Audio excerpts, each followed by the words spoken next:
Silicon ಸಿಟಿಯಲ್ಲಿ site ಖರೀದಿಸಬೇಕೆಂಬ ಜನರ ಆಸೆಯನ್ನೇ ಬಂಡವಾಳ ಮಾಡಿಕೊಂಡು ಮಹಿಳೆಯೊಬ್ಬಳು ಲಕ್ಷಾಂತರ ರೂಪಾಯಿ ವಂಚಿಸಿರುವ ಆಘಾತಕಾರಿ ಘಟನೆ ಬೆಂಗಳೂರಿನಲ್ಲಿ ಬೆಳಕಿಗೆ ಬಂದಿದೆ. ನೆಲಮಂಗಲ ಮತ್ತು ಬಾಗಲಗುಂಟೆ ಸುತ್ತಮುತ್ತ 48 ಲಕ್ಷ ರೂಪಾಯಿ ಬೆಲೆ ಬಾಳುವ ಸೈಟ್ ಅನ್ನು ಅರ್ಧ ಬೆಲೆಗೆ, ಅಂದರೆ ಕೇವಲ 22 ಲಕ್ಷ ರೂಪಾಯಿಗೆ ನೀಡುವುದಾಗಿ ನಂಬಿಸಿ ಸುಮಾ ಎಂಬ ಮಹಿಳೆ ಬರೋಬ್ಬರಿ 42 ಲಕ್ಷಕ್ಕೂ ಅಧಿಕ ಹಣ ವಸೂಲಿ ಮಾಡಿ ವಂಚಿಸಿದ್ದಾಳೆ ಎಂಬ ಆರೋಪ ಕೇಳಿಬಂದಿದೆ. ಸುಮಾ ಒಂದೇ ಸೈಟ್ ಅನ್ನು ತೋರಿಸಿ ಭಾಗ್ಯಾವತಿ, ಜಯಶ್ರೀ, ಲತಮ್ಮ, ಗಾಯತ್ರಿ ಮತ್ತು ಈಶ್ವರಿಯ ಎಂಬ 5ಕ್ಕೂ ಹೆಚ್ಚು ಜನರಿಗೆ ನಾಮ ಹಾಕಿದ್ದಾಳೆ.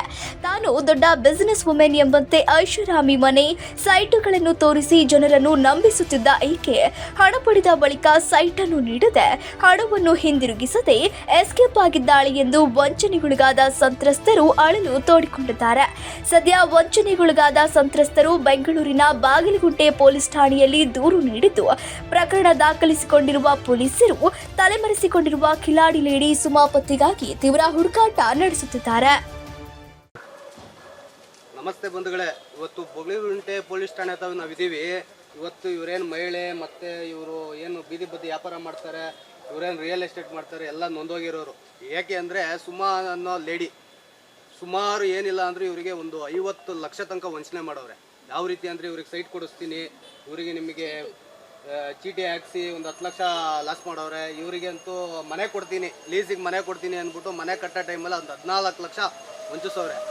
ನಮಗೆ ಗೊತ್ತಿದ್ದು ಒಂದು 10 ಜನ ಮಹಿಳೆಯರ್ದು ಈ ಥರ ಮಾಡೋರು. ಎಲ್ಲ ಟೈಲರ್ ಶಾಪು ಮತ್ತು ಬೀದಿ ಬದಿ ವ್ಯಾಪಾರ ಮಾಡೋರು, ಕೂಲಿ ಕೆಲಸಕ್ಕೆ ಹೋಗೋರು, ಮನೆ ಕೆಲಸಕ್ಕೆ ಹೋಗೋರು, ಸುಮಾರು ಹೆಣ್ಮಕ್ಳಿಗೆ ಬೇರೆ ಆಮಿಷಗಳನ್ನ ಒಡ್ಡಿ ನಿಮಗೆ ಆ ಥರ ಲೋನ್ ಕೊಡಿಸ್ತೀನಿ, ನಿಮಗೆ ಸೈಟ್ ಕೊಡಿಸ್ತೀನಿ ಅಂತ ಆಮಿಷಗಳನ್ನು ಒಡ್ಡಿ ಇವ್ರಿಗೆ ಸುಮಾರು ಏನಿಲ್ಲ ಅಂದ್ರೂ ಒಂದು 50 ಲಕ್ಷ ತನಕ ಯಾಮಾರಿಸಿ ಇವತ್ತು ಅವರು ಐಷಾರಾಮಿ ಜೀವನ ನಡೆಸ್ತಿದ್ದಾರೆ.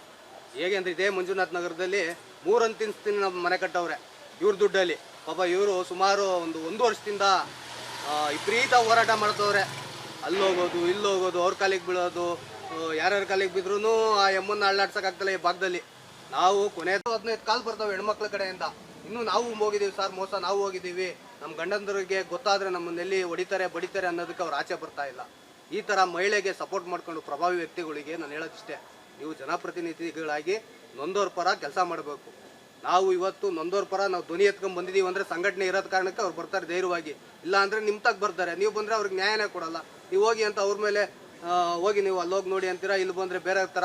ಆ ಅಮ್ಮ ಇವತ್ತಿನ ನೆನೆ ಮನೆ ಬರ್ತಾರೆ, ಕರೆದಾಗ ಲಾಯರ್ ಜೊತೆ ಬರ್ತಾರೆ. ಇವ್ರ ದುಡ್ಡಲ್ಲಿ ಲಾಯರ್ ಜೊತೆ ಬಂದು ಪಾಪ ಇವ್ರಿಗೇನು ಗೊತ್ತಾಗಲ್ಲ, ಟೈಲರ್ ಶಾಪಲ್ಲಿ ಜೀವನ ಮಾಡೋದು, ಹೆಣ್ಮಕ್ಳು ಕಾನೂನು ರೀತಿ ಹೋರಾಟಕ್ಕಾಗಲ್ಲ ಅಂದ್ಬಿಟ್ಟು ಅವ್ರನ್ನ ಅದೊಂದು ವೀಕ್ನೆಸ್ ಕೊಡ್ರಿ. ಇಲ್ಲಿ ಚೀಟಿ ಗೀಟಿ ಒಡವೆ ಅಡ ಹಾಕಿರೋದು, ಅವ್ಳು ಮಾತಾಡಿರೋದೆಲ್ಲ ಕೊಡ್ಬೇಕು ತಾನೆ ನೀವು.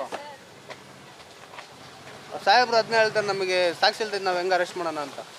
ಮೇಡಮ್, ಈಗ ಆ ಎಮ್ಮನ ಮೇಲೆ ಕೂಲಂಕುಷವಾಗಿ FIR ಹಾಕಿ ಅವ್ರನ್ನ ಕೂಡಲೇ ಅರೆಸ್ಟ್ ಮಾಡಿ ಅವ್ರ ಗಂಡನೂ ಕೂಡ ಅವರಿಗೆ ಸಪೋರ್ಟು. ಸುಮಾರು ಜನ ಪ್ರಭಾವಿ ವ್ಯಕ್ತಿ ಇಟ್ಕೊಂಡು ಕೊಡಬೇಕು. ಅವಾಗ ಏನಪ್ಪ ಅಂದರೆ ಹಂಗಾಗಿ ಅವರು ಓಕೆ ಅಂತ ಕಸ್ಟಡಿ ತೊಗೋಬೇಕು. ಎಲ್ಲ ಬರಲಿಲ್ವಾ? ನೀವಿನ್ನೂ ಡಾಕ್ಯುಮೆಂಟ್ ನೋಡಿಲ್ಲ ಸರ್? ಬರೀ ಇದು ಕೊಟ್ಟರೆ ಒಂದು ಸಿಕ್ಸ್ ತೊಗೊಂಬಂದ್ರಿ, ಇವತ್ತು ತೊಗೊಂಬಂದ್ರಿ, ಎಲ್ಲ ಇಟ್ಕೊಂಬಂದ್ರಿ. ಹಾಂ,